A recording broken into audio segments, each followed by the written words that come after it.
Assalamualaikum warahmatullahi wabarakatuh. Saya Devara Safina Hayani.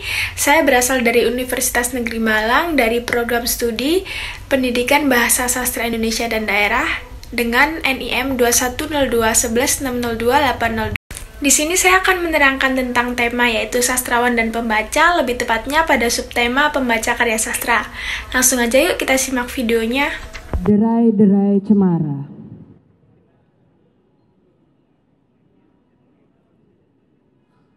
Cemara menderai sampai jauh. Kali ini kita akan membahas tentang sastrawan dan pembaca. Nah, sebelum kita masuk ke topik nih, sepenting apa sih peranan pembaca bagi karya sastra milik sastrawan? Karya sastra tidak mempunyai keberadaan nyata sampai karya sastra itu dibaca. Pembacalah yang menerapkan kode yang ditulis sastrawan untuk menyampaikan pesan. Hal ini disampaikan oleh Selden pada tahun 1985. Kalian tahu gak sih kalau misal nih, kalian sangat berharga di hadapan sastrawan. Kenapa? Ya karena tanpa adanya kita yang mau membaca karya sastra nih, sastrawan bukanlah siapa-siapa. Bila tidak ada pembacanya, kita juga tidak akan mengenal karya sastra. Itulah sebabnya kedudukan pembaca itu cukup penting bagi sastrawan-sastrawan. Nah, sekarang kita masuk dalam subtema pembaca karya sastra. Nah, dalam seminar HISKI di Malang pada tanggal 26 sampai 28 November pada tahun 1990, Sapardi Djoko Damono pernah ditanya nih oleh salah seorang peserta seminar, apa sih pengertian karya sastra? Nah, menurut Sapardi, karya sastra adalah karya yang dimaksudkan oleh pengarangnya sebagai karya sastra yang berwujud karya sastra dan diterima oleh masyarakat sebagai karya sastra. Nah, dari penjelasan tersebut dapat diketahui bahwa pembaca sangatlah berperan dalam menentukan sebuah karya. Dalam menentukan sebuah karya itu merupakan karya sastra atau bukan, sadar atau tidak, sengaja atau tidak, akhirnya karya sastra akan sampai juga kepada pembaca atau ditujukan kepada para pembaca.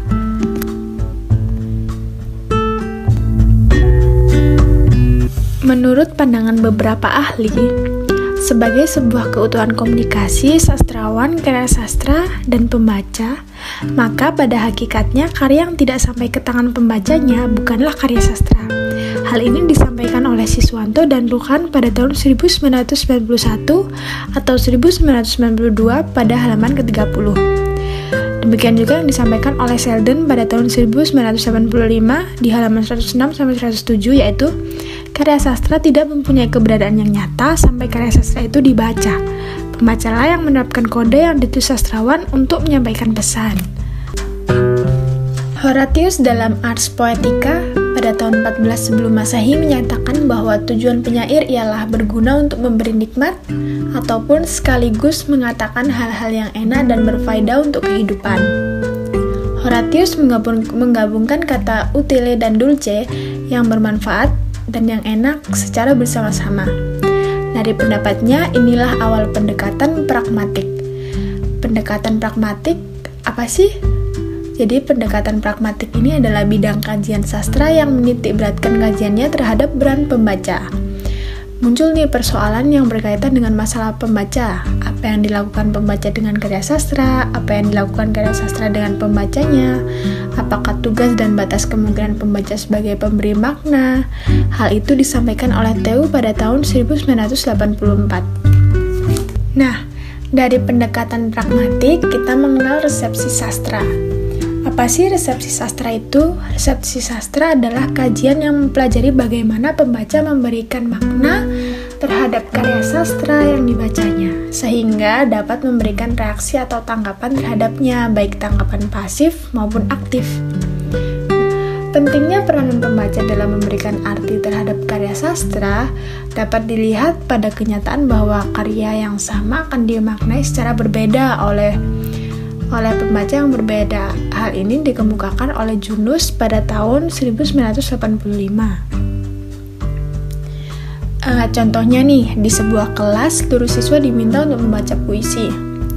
Setelah membaca puisi, siswa ditanya tentang hal-hal yang berkaitan dengan puisi itu. Selain ada bersamaan pemahaman, pasti ada perbedaan kan? Perbedaan jawaban antara satu siswa dengan siswa lain.